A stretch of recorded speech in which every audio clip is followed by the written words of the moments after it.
الحمدللہ رب العالمین والصلاة والسلام علی سید المرسلین وعلی آلہ واصحابہ اجمعین، اما بعد۔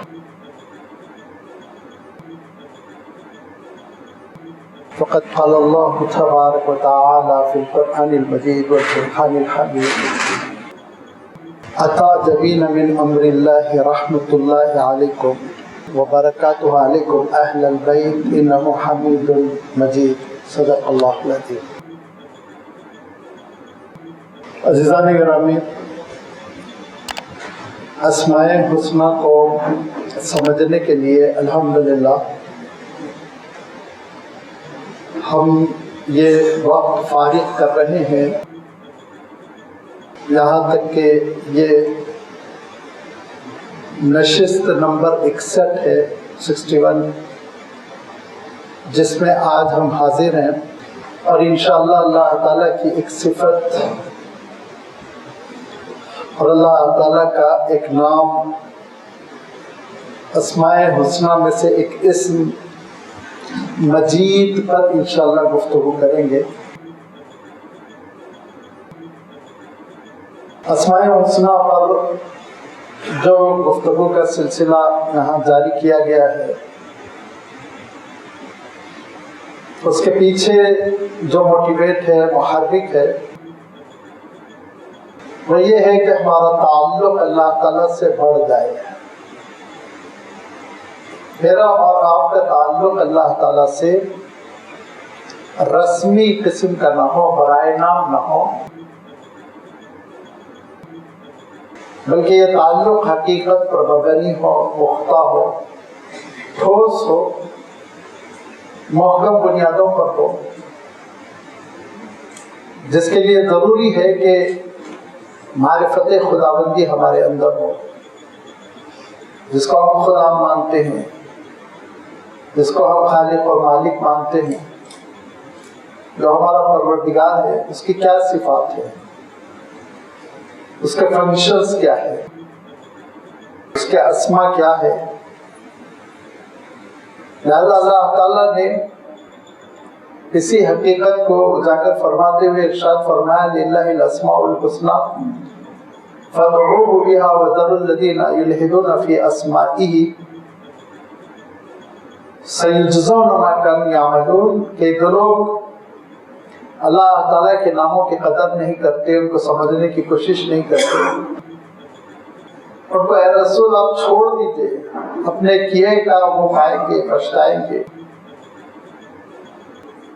یہ ہمارے عقیدے کا سرمایہ ہے، ہمارے ایمان کی پختگی کا ذریعہ ہے۔ اس کو ہم ثانوی چیز نہ سمجھیں، اس کو ہم ایک سیکنڈری قسم کی ایکٹیویٹی نہ سمجھیں، اس کو ہم وہ اہمیت دیں جو اہمیت اللہ تعالیٰ نے کلام پاک میں دی ہے، کہ سینکڑوں مقامات پر، ایک دو نہیں، سینکڑوں مقامات پر سینکڑوں آیتیں ہیں جو ختم ہوتی ہیں اللہ تعالیٰ کے اسماء حسنی پر۔ اتنا مقرر: العزیز الحمید الحکیم الخبیر الغفور الرحیم الرحمن الرحیم وغیرہ وغیرہ۔ پھر سورۃ الحشر کا جو آخری رکوع ہے، آخری آیتیں ہیں، جن آیتوں میں تقریباً ایک بڑی تعداد میں اسماء حسنی کو اللہ تعالیٰ نے جمع فرمایا۔ هو اللہ الذی لا الہ الا هو عالم الغیب والشہادہ هو الرحمن الرحیم۔ هو اللہ الذی لا الہ الا هو الملک القدوس السلام المؤمن المہیمن العزیز الجبار المتکبر سبحان اللہ عما یشرکون۔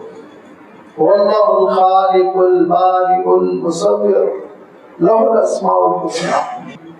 اس شان کے ساتھ اللہ تعالیٰ اپنے ان پیارے پیارے ناموں کا تذکرہ کر رہا ہے، کیا ان کی اہمیت اتنی کم ہے کہ زندگی میں ایک بار بھی ہم نہ سمجھے؟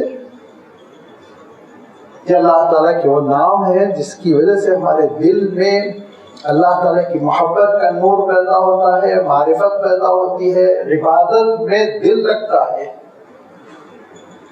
وہ رزاق ہے تو کیسے رزق دے رہا ہے، وہ خالق ہے، باری ہے، مصور ہے، پروڈکشن اس کا ہے، امیج اس کا ہے، تصور اس کا ہے. کورس کس نے بتایا تھا انسان کو ایسا ہونا چاہیے؟ 2 ہاتھ ہونے چاہیے، 2 پیر، آنکھیں، ناک، کان. کون ڈیزائن کیا تھا؟ ڈیزائن دینے والا وہی، اللہ الخالق البارئ المصور. کتنی تفصیل میں ہم جائیں آپ دیکھیں گے اتنی ہی گہرائی پاتے چلے جائیں گے، اور اس کے ذریعے سے میرا اور اللہ تعالیٰ کا تعلق بہت مضبوط ہو جائے گا. اور اسی لیے اللہ کے رسول صلی اللہ علیہ وسلم فرماتے تھے للہ 99 اسما ومن احصاها فقد دخل الجنہ. دیکھو اللہ تعالیٰ کے 99 نام ہیں، جو ان کو پالے تو اس کا جنت میں داخل ہونا طے ہے. فقد دخل الجنہ، وہ داخل ہو گیا سمجھو جنت میں. یہ 99 جو نام ہے، 99 کا جو فگر اللہ کے رسول صلی اللہ علیہ وسلم نے بیان فرمایا، تو بیشتر محدثین یہ تشریح کرتے ہیں کہ کثرت کے لیے ہے، خوب سارے نام ہیں. جیسے ہم اردو محاورے میں کہتے ہیں کہ میں تم سے 20 بار کہہ چکا ہوں، تو کوئی کاؤنٹ تھوڑی کرتے 1 2 3 4 20 بار. اس کا مطلب ہوتا ہے میں بہت کئی بار تم سے یہ کہہ چکا ہوں. تو عربی میں بھی 99 کا لفظ اس طرح استعمال ہوتا تھا. چنانچہ اللہ کے رسول صلی اللہ علیہ وسلم کے فرمان کا ایک مفہوم محدث حضرات یہ بیان کرتے ہیں کہ اللہ تعالیٰ کے خوب پیارے پیارے نام ہیں، بے شمار نام ہیں. ان ناموں کو سمجھنے کی کوشش کرو، ان کے معنوں کا احاطہ کرو، ان کو پالو. فمن احصاها، جو ان کا احاطہ کر لیا، جس نے جمع کر لیا اپنے سینے میں، فقد دخل الجنہ. اسی لیے آپ دیکھیں گے کہ نام اگر آپ کاؤنٹ کرنا چاہیں تو تقریباً 127 128 تک ہو جاتے ہیں، لیکن یہ شرط کے ساتھ کہ اللہ تعالیٰ کے نام یا تو قرآن پاک سے آپ لیں گے یا احادیث صحیحہ سے. میں خود اپنے سے نام بناؤں اللہ تعالیٰ کے لیے، یہ ہمارے اور آپ کے لیے جائز نہیں ہے. اس کی میں مثال دیتا ہوں. اللہ تعالیٰ نے قرآن پاک میں ارشاد فرمایا الرحمن علم القرآن خلق الانسان علمہ البیان. رحمان نے تم کو قرآن عطا کیا، قرآن پڑھایا، قرآن سکھایا. علمہ، اب اس بنیاد پہ میں اللہ تعالیٰ کہوں کہ اللہ تعالیٰ معلم القرآن ہے، یہ صحیح نہیں. معنی صحیح ہے، لیکن چونکہ یہ نام کسی صحیح حدیث میں قرآن پاک میں نہیں ہے، اسی لیے اللہ کو معلم کہہ کے پکارنا صحیح نہیں ہو، غلط ہوگا. تو اللہ تعالیٰ کے نام میں اپنی جانب سے تجویز نہیں کر سکتا ہوں، میں نہیں بنا سکتا ہوں. اس کو علماء نے لکھا بالاتفاق کہ یہ توقیفی ہیں. اس کا مفہوم یہ ہوتا ہے کہ اللہ کے رسول سے یا تو ہم نے سنا ہو یا کتاب اللہ میں پایا جاتا ہو، تب ہم اس کو اللہ تعالیٰ کا نام مانیں گے. تو قرآن مجید میں اللہ تعالیٰ کے جتنے نام آئے ہیں اور احادیث صحیحہ میں جتنے نام آئے ہیں، خاص طور پر دعاؤں میں اللہ کے رسول صلی اللہ علیہ وسلم جن اسماء حسنہ کا حوالہ دیا کرتے تھے، ان سب کا جب احاطہ کیا گیا تو اندازہ یہ ہوا کہ یہ 100 کے اوپر چلے جاتے ہیں. اسی لیے کہا کہ 99 کو کثرت کے معنوں میں لو. ضروری نہیں کہ صرف اور صرف 99 ہی سمجھے جائیں، لیکن اگر کوئی 99 نام ہی کی تشریح کرتا ہے، اسی میں کتاب لکھتا ہے، کوئی حرج نہیں. چونکہ فگر حدیث سے ثابت ہے تو اس کی مخالفت نہیں کی جا سکتی. اب مسئلہ کیا ہوتا ہے کہ یہ مسئلہ عام طور پر ہمارے اور آپ کے سامنے آتا ہے کہ ہم بعض جگہ جو نام دیکھتے ہیں 99 نام، اس میں جو نام ہوتے ہیں وہ دوسری کسی اور کتاب میں یا کسی روایت میں وہ نہیں ہوتے، 2-4 بدلے ہوتے، 2-3 بس، اس سے زیادہ نہیں، 2 3 4 5 بدلے ہوئے ہوتے. تو پھر لوگ پریشان ہونے لگتے ہیں. مسئلہ کیا ہوتا ہے کہ دیکھیے میں جیسے اپنے ذوق کے مطابق قرآن و حدیث سے 99 نام لے لیا، اب دوسرا کوئی اور اسکالر اپنے ذوق سے لے لیا اور اس میں 3-4 الگ ہو گئے تو کوئی حرج نہیں. حرج اس میں ہے کہ اپنی طرف سے میں نام بناؤں. غلط یہ ہے کہ میں اپنی طرف سے نام بناؤں. اگر حدیثوں سے چن رہا ہوں یا قرآن پاک کی آیتوں سے انتخاب کر رہا ہوں, ٹھیک ہے, فاتحہ. لہذا اس سے پہلے کی گفتگو جو ہوئی تھی وہ لفظ موحید پر ہوئی تھی. اب یہ لفظ موحید جو ہے بعض کتابوں میں نہیں ہے, ٹھیک ہے, وہ ان کو سمجھ میں نہیں آیا ہوگا یا ان کو ان کے علم میں نہیں آیا ہوگا, کوئی بھی سبب ہو سکتا ہے, لیکن قرآن مجید میں تو آیا ہے نا, واللہ محیط بالکافرین, کئی جگہ آیا.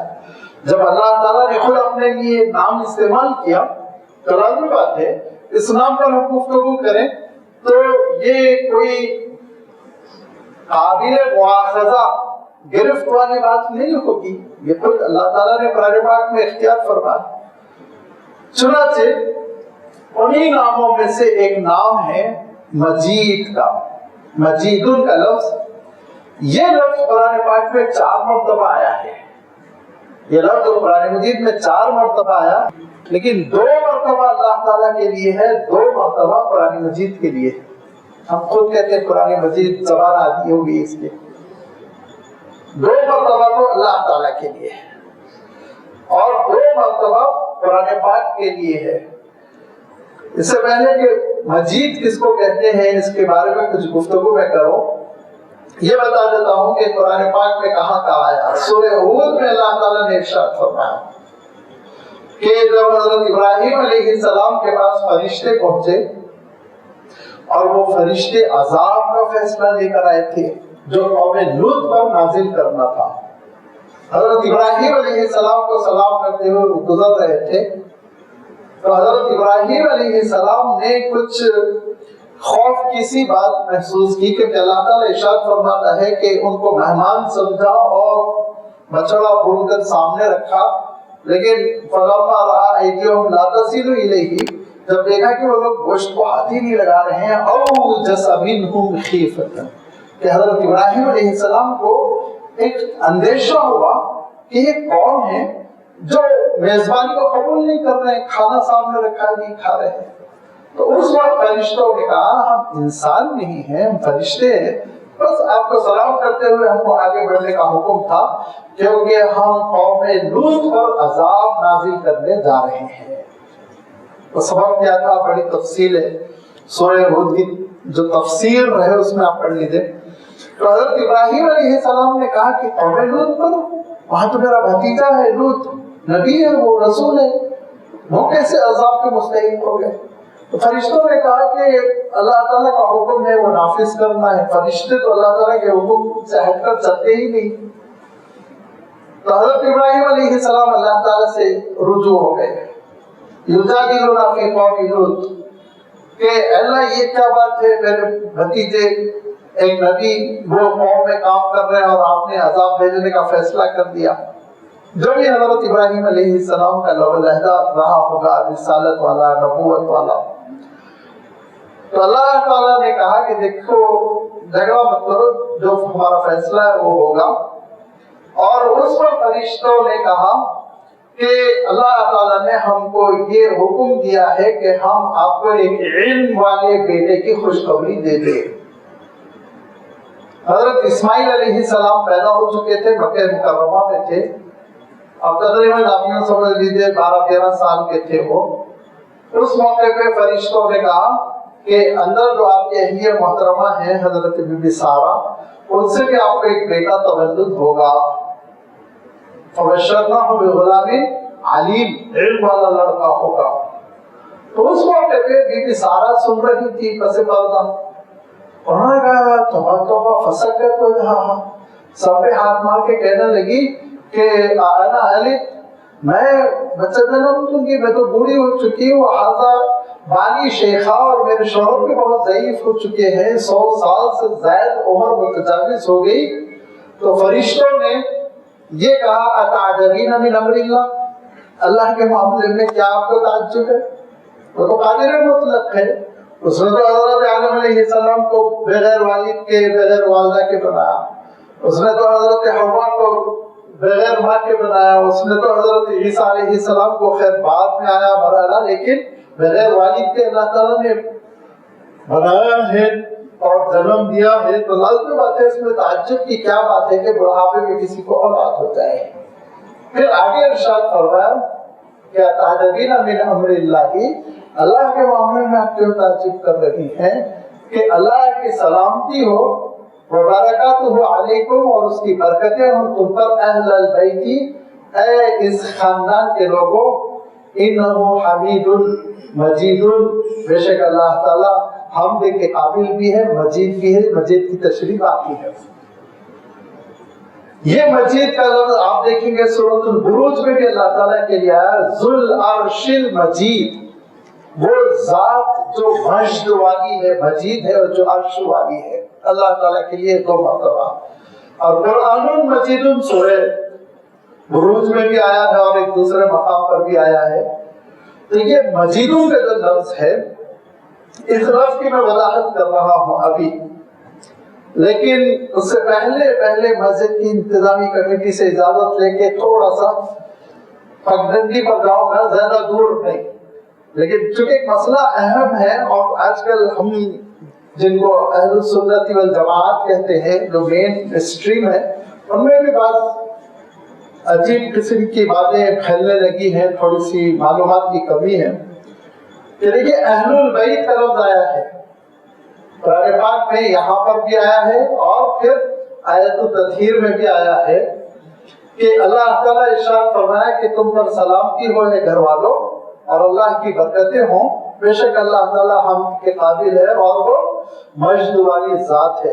تو اہل البیت سے مراد وہاں نہ تو حضرت ابراہیم علیہ السلام کی بیٹی تھی، نہ داماد تھے، نہ نواسا تھا، نہ نواسی، کوئی نہیں تھی. وہاں کون تھے؟ حضرت بی بی سارہ تھی، اہلیہ تھی، یا حضرت حاجرہ تھی جو مکہ مکرمہ میں تھی.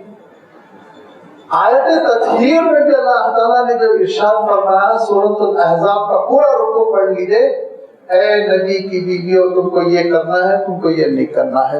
اے نبی کے خاندان کی بیویوں، اے نبی کے خانوانے کی خواتین، سارے آپ صلی اللہ علیہ وسلم کی ازواج مطہرات سے خطاب ہے، انہی سے ایڈریس ہے. اس کے بعد اللہ تعالیٰ ارشاد فرماتا ہے کہ یرید اللہ ان یطہرکم اہل البیت، کہ اے اہل بیت، اے خاندان والوں، تم کو اللہ تعالیٰ بہت پاک بنانا چاہتا ہے. اب عام طور پر ہم کو غلط فہمی یہ ہے کہ اہل بیت سے مراد حضرت علی ہے، حضرت فاطمہ ہے، حضرت حسن ہے، حضرت حسین ہے.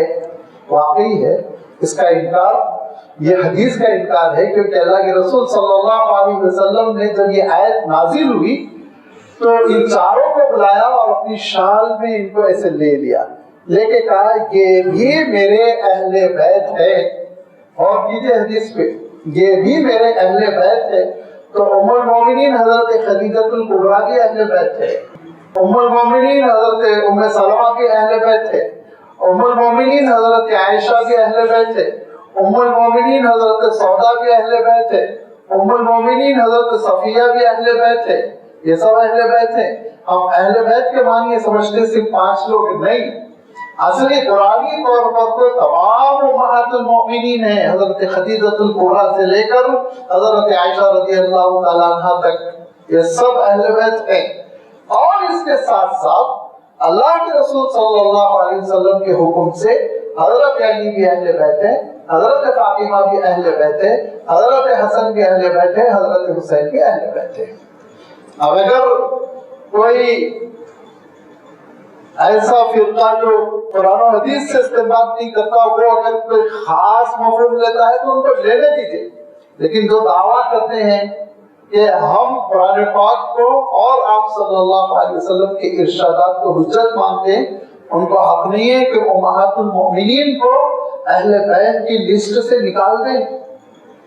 اہل بیت کو یاد کرتے ہوئے کبھی آپ نے حضرت خدیجہ الکبریٰ رضی اللہ تعالیٰ عنہ کا تذکرہ سنا ہے؟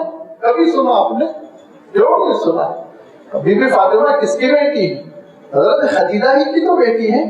والدہ کا ذکر نہیں، جنہوں نے اسلام کے لیے پوری تجارت، پوری خوشیاں، پوری سرگرمیاں وقف کر دی تھی، حضور اکرم صلی اللہ علیہ وسلم کے قدموں میں ڈال دی تھی، ان کا کوئی تذکرہ نہیں.